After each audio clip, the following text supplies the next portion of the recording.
Hello, everyone.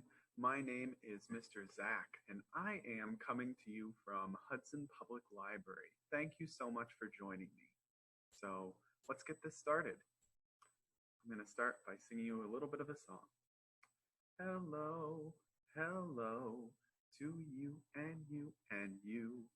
Hello, hello, to you and you and you. Big hello, a small hello, a hi hello, a low hello, hello, hello to you and you and you. Thank you everyone so much for joining me. So this is Hudson Public Library, and right now I can see out the window. I don't know what the weather's like with you right now watching this, but right now it is a beautiful, beautiful fall day. And fall always makes me think of apples, and that's our theme for today. So I love going to an apple orchard, making some fresh apple pie. I used to make that all the time with my grandma. So I'm going to give you a little bit of a preview of some of the fun books that we've got in the library about apples. So let's get started on that. All right, so we have two I'm going to show you at the same time because they're pretty similar. So they actually both have the same title of How Do Apples Grow? Ooh, wow, that's reflecting a lot. So both of these books are about the way that apples grow. It goes into some of the details of how they grow on the trees, how they start off as flowers, how bees and butterflies and birds will come over to those flowers and help to pollinate them. Just beautiful books to be able to show off. Just some of the science of it, but for a definitely younger audience. This one right here is a nice picture book, and this one is a board book, so your real little ones can hold this themselves. Alrighty, so next up, we've got applesauce season. So this is also one of my favorite things about apples in fall is making homemade applesauce, and that is what this book is about. So it is a family making applesauce together, and it's a big seasonal fun time for them. So this is just a very charming, fun book to read. All right. Now we've got, this is a little bit of an older one, but I think it's really fun. Apple Pie That Papa Baked. And this one, as you probably guessed, is all about making apple pie. And I have some special memories myself about making apple pie, and I know a lot of other people do. But even if you haven't, this will give you some of the sense of how fun it is to go through that process. The art on this one is really unique too. You can kind of tell on the cover, it's got a style with a lot of browns and blacks and reds. It's just very different, and it's a really fun one. All right. This one is for younger readers especially, and it's called Tap the Magic Tree. This is a fun interactive book, and so it encourages you to interact with the pages. So you tap on the tree and you make the leaves fall off. It's a lot of fun. All right. And then we've got another two books that are on the same thing, and we do have some more of these too.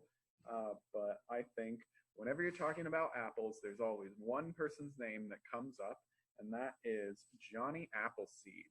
So you might not know he actually was a real person. His name was John Chapman, but most people came to know him by the name of Johnny Appleseed. And we actually have some biographies for younger readers on him, and I find these so fun. So the first one is called Seed by Seed. And the subtitle is The Legend and the Legacy of John Appleseed Chapman. And the other one we've got is Johnny Appleseed, The Story of a Legend.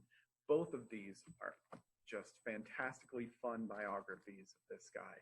So if you've always thought that Johnny Appleseed was an interesting guy walking around barefoot with a pot over his head, you're going to find some really fun stories on this. Alrighty, so those are my preview recommendations that I've got for today. Thank you so much. So now let's jump in to our regular story time. So I'm going to tell you a story, and it's an old one. It comes from way back from a guy named Aesop, and this is from Aesop's Fables. Alrighty, I need a drink of water real quick. Always good to be hydrated. Alrighty. So, one day, there was a little mouse. And the mouse was walking along, scurrying about the forest floor, when all of a sudden, it climbed up on top of a rock. And it started to go over it, and then the rock shifted. And then all of a sudden, the mouse realizes it's not a rock at all, but a lion. Roar! So the lion tosses the mouse off. When it gets up, the mouse runs away, scurrying, and says, "Oh no, this scary lion is going to hurt me." And so it says, "Oh, please, lion, I didn't mean to walk on top of you and wake you up from your nap, so please forgive me on that. And if you do, then I'll owe you a favor, and I'll be able to do something for you someday." And the lion says, "Ha! I can't imagine getting anything from such a small little mouse, but your suggestion, it entertains me. I think it's so funny that you think you could help me out. I am going to let you go." And so the little mouse scurries away, and the lion goes back to sleep. So one day, as the lion is walking through the woods, the lion gets tangled up in a net from some hunters. "Oh no, look at the lion. He's all tangled. What's he gonna do?" And so the lion cries out, "Help me, help me." And who do you think is gonna come? That's right. It's the little mouse. So the little mouse scurries up to the lion, and the lion says, "Little mouse, I don't know what you could do, but I'm caught in a net. I'm really in a bind here." And so the mouse says, "Don't worry, this is perfect for me. I can scurry up on top of you and cut the ropes with my teeth." So that's just what the little mouse does. The mouse climbs up on the lion and chews through the binds, and then all of a sudden, the lion, eventually, is free. And the lion isn't caught in the net anymore. And so the lion says to the little mouse, "Thank you so much, little mouse. I underestimated you before. I didn't think someone so small as you would actually be able to help me." And the little mouse says, "You're welcome." And from that day on, they never underestimated each other again. All right. And so if you don't know, if you've never heard an Aesop's fable before, they always end with a lesson. That was the point of the fables back then. So they told stories, and the lesson of this one is not to underestimate people. Just because you see somebody who's small and you don't think they'd be able to help you or do something big, they really can. And I think that's a great lesson for everybody to take away, especially for my little listeners right now. Don't underestimate yourselves or anybody else. Just because you're young and small, you can do really awesome things. And I believe in all of you. Alrighty, so thank you so much for joining me for that portion. And now I'm going to read to you a little bit of a classic story here that I had just behind my computer. And so this one, I'm going to read to you just the beginning of this story. This one is The Velveteen Rabbit, and that is by Marjorie Williams. Now, when I first heard this title, had no idea what velveteen meant. And I'm guessing a lot of other people are in the same boat with me. A lot of other people, when they hear that, they don't know what it means. So if you know what velvet is, it's a really soft fabric. So if my shirt was made of velvet, it'd be very, very soft. So velveteen is a very soft fabric that's made to look like velvet. Usually it's made from cotton. A lot of things aren't made from velveteen anymore, but back in the day, a lot of toys used to be made from velveteen, and they made them because they'd be really soft. So this title is saying that this is a stuffed rabbit that's made out of velveteen, so it's going to be a really soft, cuddly toy. So I just thought that was interesting, give a little bit of background on that. All right, so by Marjorie Williams, this is The Velveteen Rabbit.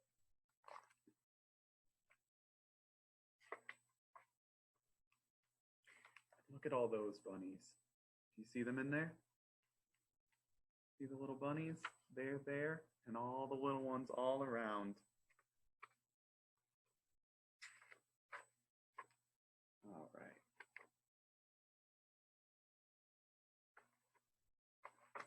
All right. So, there once was a velveteen rabbit, and in the beginning he was really splendid. So splendid means really good. He was fat and bunchy, as a rabbit should be.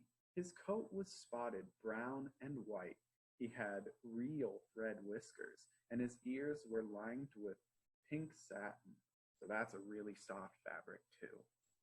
On Christmas morning, when he sat wedged in the top of the boy's stocking with a sprig of holly between his paws, the effect was charming. Do you know what charming means? That means really nice. There were other things in the stocking: nuts and oranges and a toy engine, chocolate almonds and a clockwork mouse. Chocolate almonds, that sounds really yummy. But the rabbit was quite the best of all. For at least 2 hours, the boy loved him, and then aunts and uncles came to dinner, and there was a great rustling of tissue paper and unwrapping of parcels, and in the excitement of looking at all the new presents, the velveteen rabbit was forgotten. Oh, how does that make you feel? All right, so look, there's a picture of the velveteen rabbit right there in the stocking. Is that the kind of thing you'd like to get in a stocking? For a long time, he lived in the toy cupboard or on the nursery floor, and no one thought very much about him. How do you think he would feel about that? They're not paying attention to him. He was naturally shy, and being only made of velveteen, some of the more expensive toys quite snubbed him. Now, you might not have heard that word before either, snubbed. What do you think it means there? Yeah, so if you think that it means that they were mean to him, you're right. The mechanical toys were very superior and looked down upon everyone else. They were full of modern ideas and pretended they were real. The model boats, who had lived through 2 seasons and lost most of his paint, caught the tone from them and never missed an opportunity of referring to his rigging in technical terms. So technical means like in the complex way of saying that, like a technical term, like if you were a scientist or a mechanic, you would refer to things in technical terms. But a lot of people who go boating have very technical terms for things too. The rabbit could not claim to be a model of anything, for he didn't know that real rabbits existed. Have you seen rabbits? I've seen lots of rabbits around town. For he didn't know that real rabbits existed. He thought they were all stuffed with sawdust, like himself. Do you think real rabbits are stuffed with sawdust? No, I don't think so either. And he understood that sawdust was quite out of date and should never be mentioned in modern circles. Do you have any toys that are filled with sawdust? I would probably guess not. You could check though. Just be careful. Even Timothy, the jointed wooden lion, who was made by the disabled soldiers and should have had a broader views, put on airs, and pretended he was connected with the government. Now, do you know what put on airs mean? So putting on airs means that pretending you're fancy. So that means pretending that you're really cool. Between them all, the poor little rabbit was made to feel himself very insignificant and commonplace. And the only person who was kind to him at all was the Skin Horse. The Skin Horse had lived longer in the nursery than any of the others. He was so old that his brown coat was bald in patches and showed the seams underneath, and most of the hairs on his tail had been pulled out to string bead necklaces. Do you have any toys that you've had since you were really little? Any ones that you've had for a very long time? I know when I was little, I had a stuffed bear that was so important to me, and I had it since I was a baby. All right. And a blankie that I just absolutely loved. All right. He was wise, for he had seen a long succession of mechanical toys arrive to boast and swagger. So boasting is bragging, and swaggering is walking like you're really cool. And by break their mainspring and pass away, and he knew that they were only toys and would never turn into anything else. For nursery magic is very strange and wonderful, and only those playthings that are old and wise and experienced like the Skin Horse understood all about it. What is real? Asked the rabbit one day when they were lying side by side near the nursery fender before Nana came to tidy the room. Does it mean having things that buzz inside of you and stick out handle? Real isn't how you are made, said the Skin Horse. It's a thing that happens to you when a child loves you for a long, long time, not just to play with, but really loves you. Then you become real. Does it hurt? Asked the rabbit. Sometimes, said the Skin Horse, for he was always truthful. When you are real, you don't mind being hurt. Does it happen all at once, like being wound up? He asked, or bit by bit? It doesn't happen all at once, said the Skin Horse. You become. It takes a long time. That's why it doesn't often happen to people who break easily, or have sharp edges, or who have to be carefully kept. Generally, by the time you are real, most of your hair has been loved off, and your eyes droop out, and you get loose in the joints and very shabby. But these things don't matter at all, because once you are real, you can't be ugly, except to people who don't understand. I suppose you are real? Said the rabbit, and then he wished he had not said it,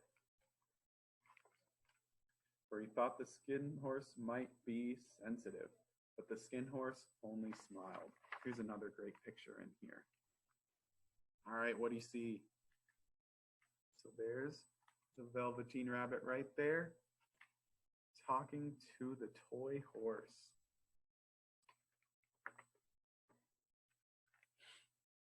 So, the horse said, "The boy's uncle made me real. That was a great many years ago. Well, once you are real, you can't become unreal again. It lasts for always." The rabbit sighed. He thought it would be a long time before his magic called real happened to him. He longed to become real, to know what it felt like, and yet the idea of growing shabby and losing his eyes and whiskers was rather sad. He wished that he could become it without these uncomfortable things happening to him. All right, so that's where we're going to stop for today. I hope you've enjoyed that story.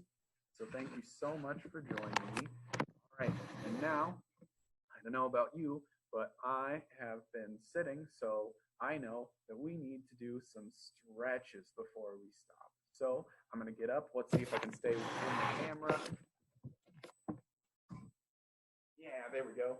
All right. So Stretches are a really great way to get your energy out. So let's start by reaching up, up, up to the sky as high as you can. Oh, you got it. Now let's reach down to your toes way low. You reach your toes. Ah, good job if you can, but if you can't, that's okay. Not everybody can.